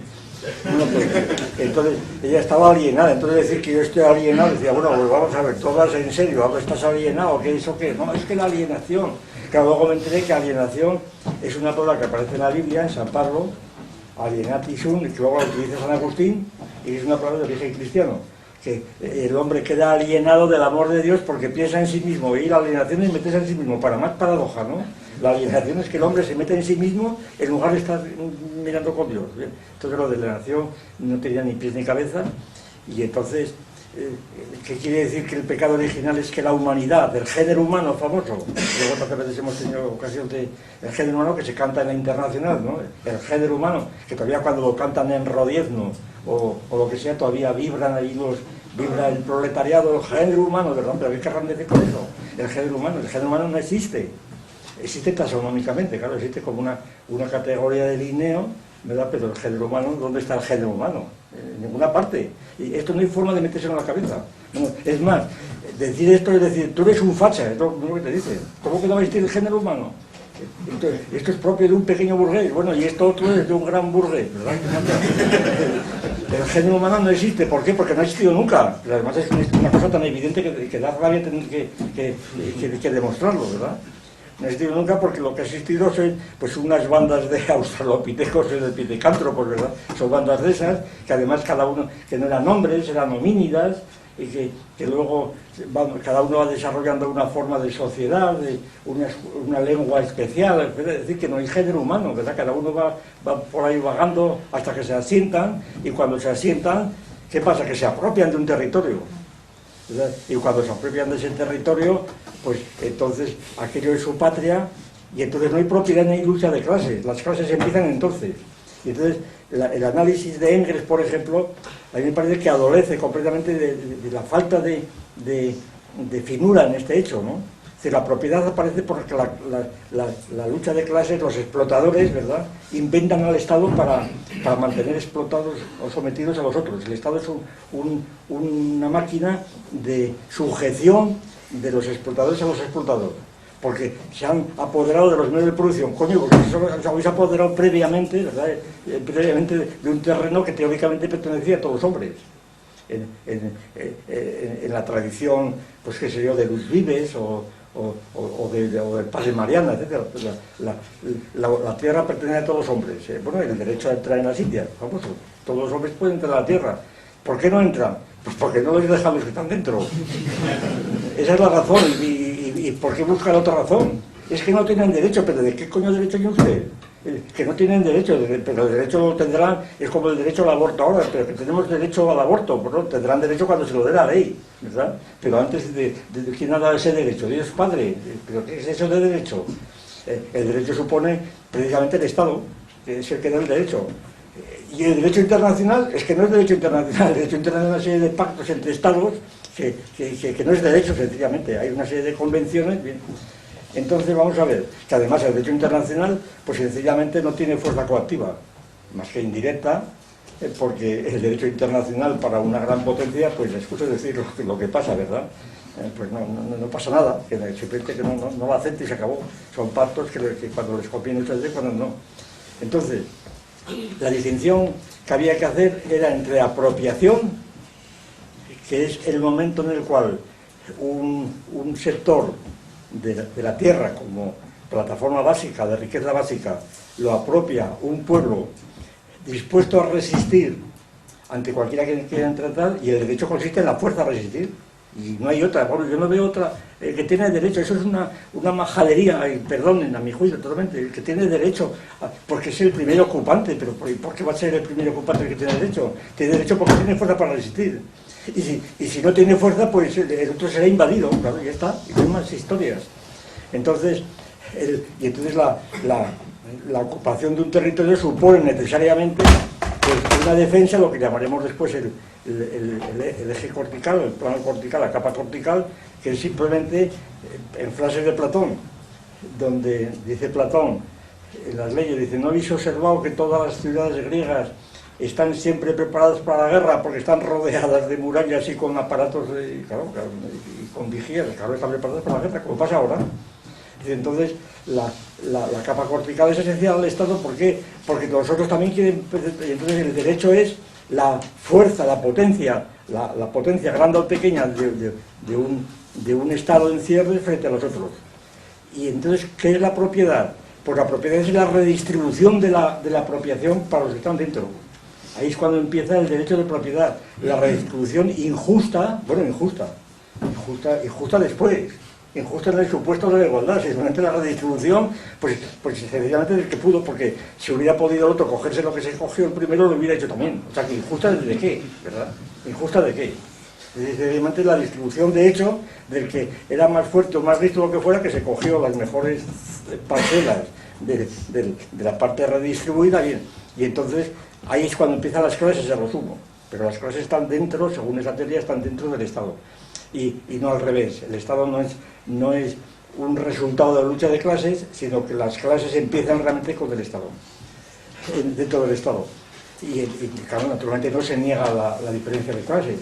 Ahora, lo que sí se diferencia totalmente es que se reparte clase de trabajadores y clase de ociosos, que eso es mentiras. Claro. Aquello que decía Ortega, y tantas veces repetido, ¿cómo se funda la ciudad griega? Pues muy sencillo, decía Ortega, hablando ya tontas ya locas. A tontas locas que decir al círculo de marquesas que tenía allí hablando, ¿verdad? Después dice Ortega, bueno, es que los hombres de Atenas formaron un corro y se pusieron de espaldas al campo, se pusieron a hablar entre sí y salió la ciudad.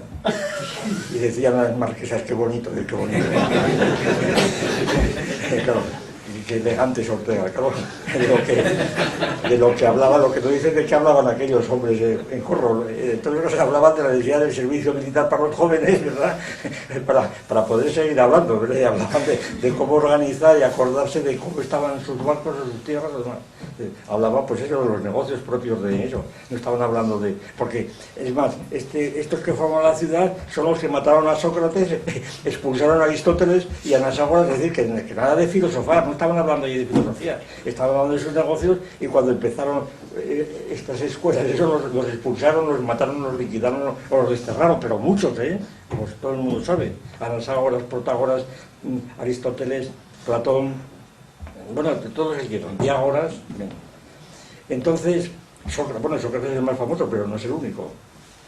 Entonces resulta que la economía política parece que tiene necesidad de una patria, de un territorio, y claro, una de las ausencias en este cuadro, que es evidente, pero vamos, esto me recuerda mucho a aquello de aquella teoría de Carl Wheeler sobre el triángulo semántico, cuando pone un triángulo, una cara es función semántica, sintáctica, pragmática, y luego cuando lo cotejas con los triángulos de Morris y tal, pues ves que no puedes agregar no puedes hacer un cuadrado en lugar de un triángulo, porque hay más funciones. Entonces lo que pasa es que hay que meter otro triángulo, ¿verdad? Pues aquí lo mismo. Claro, el Estado no está aislado, como pasa aquí, el Estado tiene otros cuadros. O si se quiere, para no salirse del asunto, suponer que este plano, donde aparece el círculo, es un corte de un espacio de 3 dimensiones, donde esto es el corte, es una esfera, pero hay otros círculos por otro lado, ¿no? Hay otros círculos que son los otros estados. Y estos otros estados pues, están en conflicto entre sí, en conflicto siempre, y al mismo tiempo necesidad, claro. Son solidarios unos contra otros, como natural, como los 40 ladrones son solidarios contra los guardias, de la solidaridad siempre unos contra otros. Y entonces que es la idea jurídica de solidaridad de siempre, romana, ¿no? Hasta que Lerroux inventó esa otra historia de la solidaridad. Y entonces la idea de la economía y los intercambios supone cambios internacionales, interestatales, etcétera, sin los cuales es imposible, vamos a decir, desde siempre, desde siempre. Entonces la idea de la economía política capitalista, pues, ¿qué significa? Pues primero que estas circulaciones de bienes, el círculo pues es un esquema de multitud de círculos que hay secundarios, según el curso que se acerca bien, y precisamente aquí viene una cuestión importantísima, vamos, de carácter teórico, en donde esta circulación de bienes, objetos corpóreos, no tiene por qué ser conmensurables entre sí. Es decir, estos bienes primero se corrompen necesariamente por la codeterminación con terceros, se corrompen, se acaban, tienen que ser repuestos otra vez continuamente. Unos son de poca duración, pues como puedan ser los alimentos, otros son de más larga duración, como puedan ser las viviendas o los que fueran, ¿no? Pero los bienes siempre se corrompen, necesariamente porque son cuerpos y están en contacto con nosotros. Es decir, entonces no hay ningún ritmo, y el ritmo anual pues también es asimétrico, la famosa ley de mercados de C, claro. No es que al final de cada ciclo todo lo que se ha producido se ha consumido, en cuyo caso había un estado estacionario, sino que sencillamente hay una serie de inconmensurabilidades intrínsecas, y entonces las crisis yo creo que se deducen de aquí, ¿no? Yo creo que en líneas generales la razón de que haya crisis es que sencillamente la circulación se interrumpe, no es regular porque no hay coordinación ni tiene por qué haberlos de unos con otros. Bueno, lo raro sería que las hubiera. Y entonces estas coordinaciones pues están completamente vinculadas a la idea de dinámica del sistema económico, en donde entonces la riqueza del Estado, de la nación, la riqueza depende enteramente de los bienes realmente que tienen, de los bienes y de su contexto con los demás estados. Es totalmente imposible, y aquí hay un conflicto continuo porque la situación entre estados es de conflicto completamente. Y entonces, la idea de la vuelta de revés se puede seguir muchas... pero vamos a atacar, ya con esto termino. Voy a tocar pues uno de los temas centrales también en este libro y en general, pero que fue utilizado también el otro día por Arriola, cuando habló de la famosa vuelta del revés, por lo menos se considera aquí, la vuelta del revés de la fórmula M de M y de M diferencial, bueno, incremento delta de M, ¿no? Claro, entonces la primera, es un caso claro de vuelta del revés, y que tiene que ver con la teoría del valor, como natural, así se ha presentado. Claro, cuando hay... El problema que plantea Marx, todo el mundo lo sabe, es el siguiente, dicho esquemáticamente. El intercambio más elemental es como dice Marx, comprar para vender, ¿verdad? Es decir, o vender para comprar, mejor dicho, vender. Yo vendo una mercancía que tengo, pues que la he producido yo, la vendo pues para comprar otra, ¿verdad? Si soy hortelano, vendo una lechuga, ¿verdad? o en el mercado, o tengo dinero y compro otra, bien, comprar para vender. Entonces, eso, la fórmula es M de M. El dinero es simplemente pues, el interruptor, el intercomunicador, ¿verdad? Bien. Ahora, el problema lo plantea Marx, bueno, aparte de que esto, Marx no dice muy bien por dónde, hasta qué alcance tiene esto, ¿verdad? Porque esto es un esquematismo muy simple, que puede significar muchas cosas y hay que dar parámetros para ver qué quiere decir con esto. Esto es una cosa que no... Bien, ya se ve lo que quiere decir. Es una situación muy simple. Pero la vuelta del revés, o por lo menos se puede llamar así, la vuelta del revés ocurre algebraicamente. Cuando empiezas con el dinero, lo cambias por una mercancía y obtienes más dinero, ¿verdad? O sea que es DM delta D o D', siendo M menor que D, es decir, obteniendo más dinero. Claro, ¿de dónde sale por qué el dinero para el dinero? Esa es la cuestión. ¿Por qué, si el dinero que ha invertido el capitalista, si el dinero que ha invertido, pues entonces está ya totalmente invertido pues en materias primas, en créditos, intereses de créditos, en pago de salarios, en fin, en todo, en propaganda, en todo lo que se quiera, entonces en gastos del propio empresario, ¿verdad? En gastos de supervivencia, al nivel de los trabajadores, si él tiene vocación de igualitaria, ¿verdad? Que no tiene por qué tenerla. Para que la economía funcione no tiene por qué tenerla. Eso serán unas razones morales, pero no económicas, ¿verdad? Entonces, es decir, que ¿por qué es razón exigir que el empresario que ha montado eso cobre igual que el trabajador? No tiene ninguna razón. Porque aquí partimos del derecho de propiedad. Aquí partimos que el propietario es el empresario, que es propietario de lo que fuera. Será injusto, no, es lo que es. A mí déjenme de historias morales. Ese es el propietario, porque está legalmente reconocido. Y no por promesas o por esto que hemos hablado esta mañana, ¿no? Sino porque efectivamente hay un Estado que las ha de cumplir. Es decir, que no es por mera costumbre, no es que son leyes, que las ha de cumplir el Estado y las ha de cumplir por la fuerza, además. Es decir, hay una coacción efectiva, objetiva, donde el propietario es el propietario porque si alguien le pone... Entonces no es una cuestión simplemente de derecho, es una cuestión de derecho. Es una cuestión de derecho de propiedad, precisamente. Y entonces así empieza a funcionar la economía. Y esto se olvida muchas veces en el análisis económico. Como si el derecho es esencial, totalmente esencial. Es decir, el propietario de una empresa que empieza a iniciar un negocio está protegido por las leyes en todos los estados que supone el derecho de propiedad, porque si no, no habría estado. Entonces, en esa situación se produce ese incremento de dinero. Claro, el problema que se plantea Marx, claro, en muchos lugares, pero el más famoso debe ser el tomo primero, sección 2, capítulo 4, me parece que es, ¿no?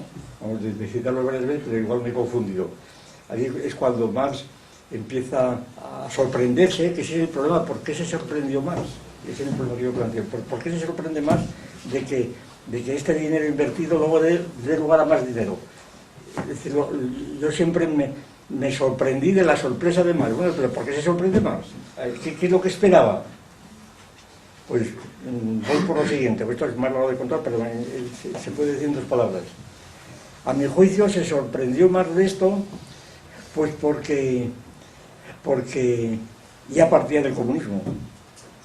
De aquí él sacó el comunismo, así como suena. De esta inversión del revés, Marx justificó primero la necesidad, la corrupción necesaria del capitalismo, la corrupción interna del capitalismo. El capitalismo tenía que desaparecer porque se descomponía por varias razones, la tasa a la baja del beneficio, etcétera, de la tasa de ganancia, etcétera, por muchas razones, pero sobre todo por esto, porque al final del proceso, claro, la idea de la plusvalía, que había salido un plusvalor, no podía salir ni del valor invertido, claro, porque teóricamente estaba todo invertido en todo el proceso, ni podía salir de la naturaleza, puesto que el valor había sido producido, ni podía salir de ninguna parte. ¿De dónde salía? pues de una mercancía, dice Marx, famoso, de una mercancía que tiene la característica de ocultarse como tal, y entonces esta mercancía es la fuerza de trabajo del trabajador, es el plus trabajo. Y sencillamente que el trabajador, el capitalista, lo que ha hecho es engañarle, le ha engañado, pero sin darse cuenta. Entonces, si es sin darse cuenta, ¿por qué le ha engañado? No, es que no se da cuenta, ¿no? Porque además es legítimo, porque el trabajador capitalista, el asalariado del nuevo régimen, es decir, en un estado de derecho, donde hay un derecho establecido, entonces el trabajador es libre, la libertad de la Revolución Francesa famosa, el trabajador es libre para vender su fuerza de trabajo, que es lo que tiene. Y entonces, según los valores promedios sociales, si la fuerza de trabajo vale tanto, el capitalista le paga religiosamente a cómo está el salario. Y allí no se ha engañado nadie a nadie, ¿verdad? Allí no se ha engañado nadie a nadie. Y entonces, ¿qué misterio hay para que pueda salir ese misterio? Sale de la nada, ¿no? Imposible. ¿De dónde sale ese incremento de valor? Ese incremento de dinero. Pues Marx se encuentra que únicamente puede salir de sobretrabajo, y entonces se inventa, que es el flojisto que decía yo el otro día, y que no le gustó a Arriola, por lo visto. ¿De dónde sale ese del sobretrabajo? Es decir, que lo que ocurre en el sistema capitalista es que el trabajador, si recibe una remuneración durante 8 horas de trabajo, bueno, 10 horas, 12 horas, vamos a poner, a las 4 horas ya ha satisfecho su negocio, y entonces el resto de las horas lo ha robado el capitalista, pero sin darse cuenta, por el sistema, ¿verdad? Y el otro tampoco se da cuenta porque es justo, el otro se da cuenta que cobra mucho menos que el otro, es lo único que sabe. Y eso es escandaloso. Él ha trabajado mucho y sin embargo está siempre sometido a esa ley de bronce, pero sin embargo el otro la gana más. Pero claro, pero eso no es injusto. Eso, desde el punto de vista económico, no es injusto, es lo que tiene que ser. Porque si el capitalista da más dinero, se arruina el camino, por lo menos gana menos, y no tiene por qué ganar menos. Porque entonces, ¿para qué quiere invertir? Es decir, que entonces hay aquí un asunto sumamente oscuro que está en el origen de toda la teoría del comunismo. Entonces, lo que viene a decir Marx es que la única, y Marx acierta yo creo, dice, la razón es el derecho de propiedad. Que la única forma de que no haya explotación es que el trabajador sea propietario también de todos los bienes de producción, y por consiguiente, y esto únicamente puede ocurrir en el comunismo.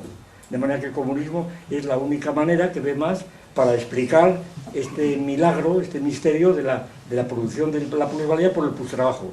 Pero ese plustrabajo, a mi juicio, es un concepto completamente metafísico, inventado, ya digo, como el flojito, que sí, que funciona, pues, se supone que está allí, pero no está demostrado, no es que no sea tangible, es que está completamente inventado ad hoc, ¿verdad?, para explicar lo otro, cuando se puede explicar de otras formas.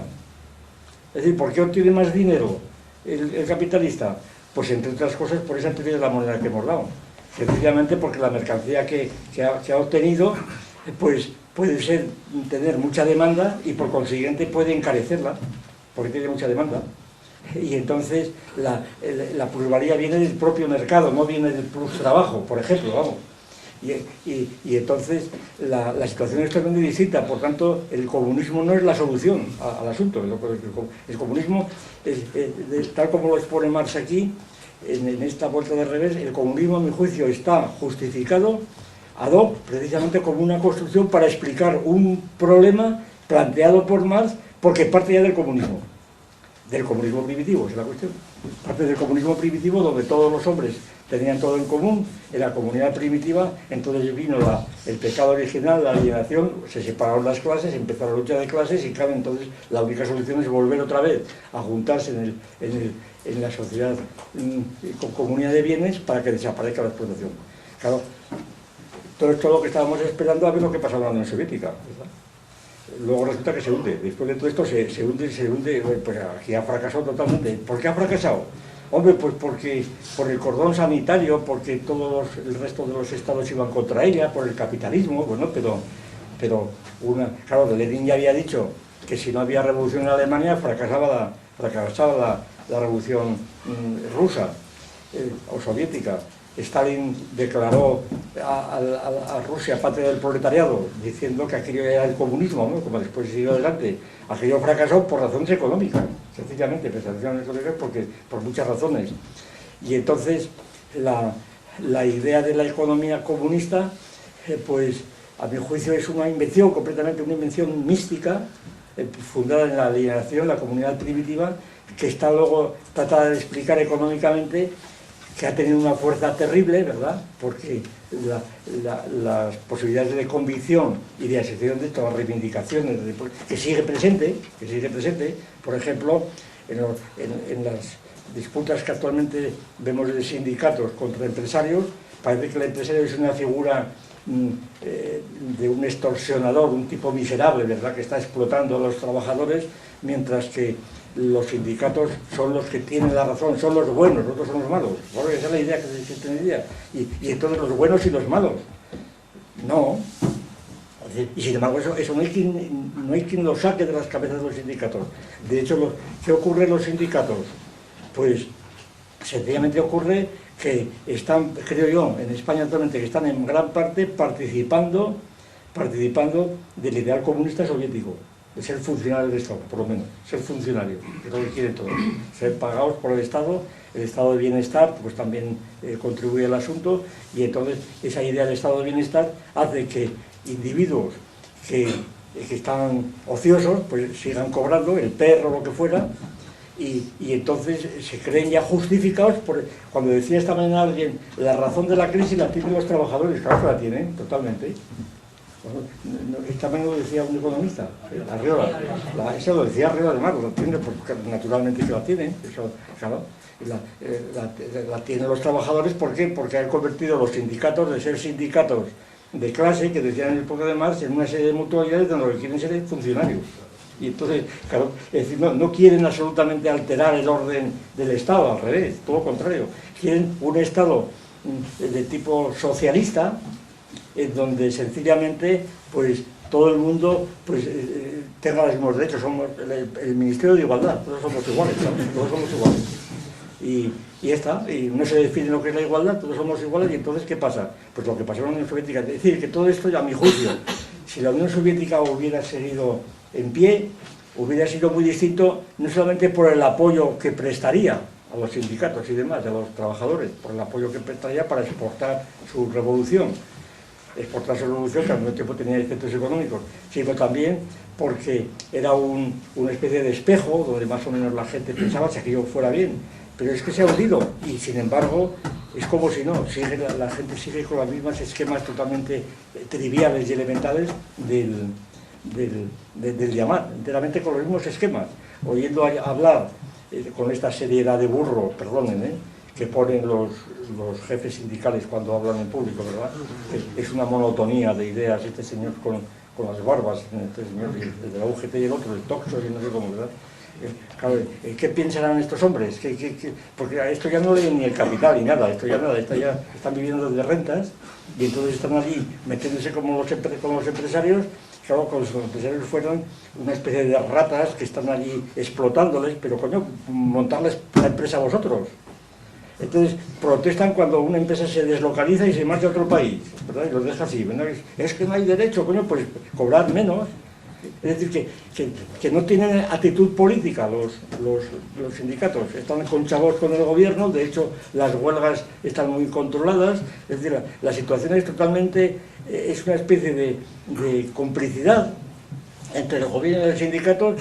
¿Por qué? Porque tienen ahí un voto cautivo, sencillamente. Aquí tienen un voto cautivo, les dan de vez en cuando y entonces están contentos, lo logran un poco con terminología socialdemócrata y eso es. Pero yo creo que la situación pues, puede ser catastrófica, pero la crisis tiene tanta razón los trabajadores como la otra, porque siguen el sistema tal como lo siguen y porque no son capaces. Y además tienen la insolencia de considerarse iguales a los empresarios cuando son distintos porque no saben, esta vez no lo decía también alguien, porque para ser un empresario hace falta tener no solamente una audacia y demás, sino unos conocimientos, tiene que saber unos conocimientos y tiene que saber muchas cosas, ¿verdad? Y entonces uno cualquiera no puede decir, no, es que yo soy igual que tú, bueno, serás igual, si ahora hay un derecho, pero tú no eres igual porque sabes menos que yo, ¿verdad? Yo recuerdo, y ahora con eso termino, cuando el Día de la Cultura de Gijón, en la transición, año 76,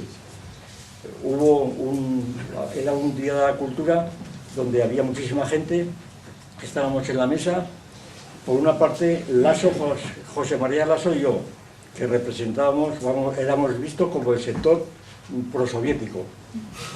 En la otra mesa estaba García Calvo, no, en la otro lado García Calvo y Rúa, que era el anarquismo. Los dos eran católicos de griego, por cierto. Y entonces era muy curioso porque los católicos de griego estaban diciendo con gran erudición que la cultura debía ser popular y que había que hablar con el pueblo, y esto lo decían con palabras muy técnicas y poniendo bien. Y nosotros lo decíamos con lenguaje llano, que el pueblo tenía que instruirse, ¿verdad? Y que el pueblo por sí mismo era un animal de bellota que había que...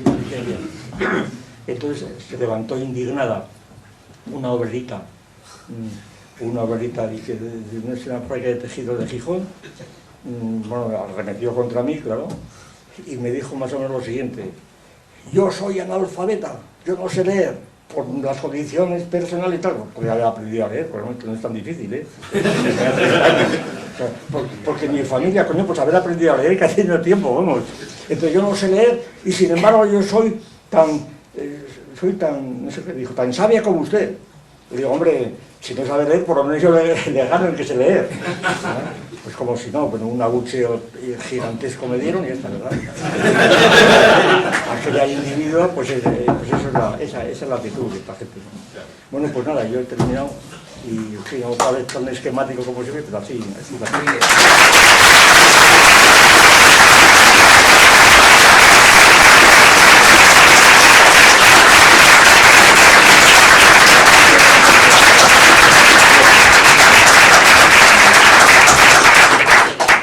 Bueno, pues entonces, tras la conferencia de clausura, procede cerrar estos 15 encuentros de filosofía y lo vamos a hacer recordando mínimamente pues a una persona que participó desde el principio en los encuentros de filosofía, pero que falleció en el mes de diciembre, lo acaba de mencionar buena hora, que fue José María Lasso.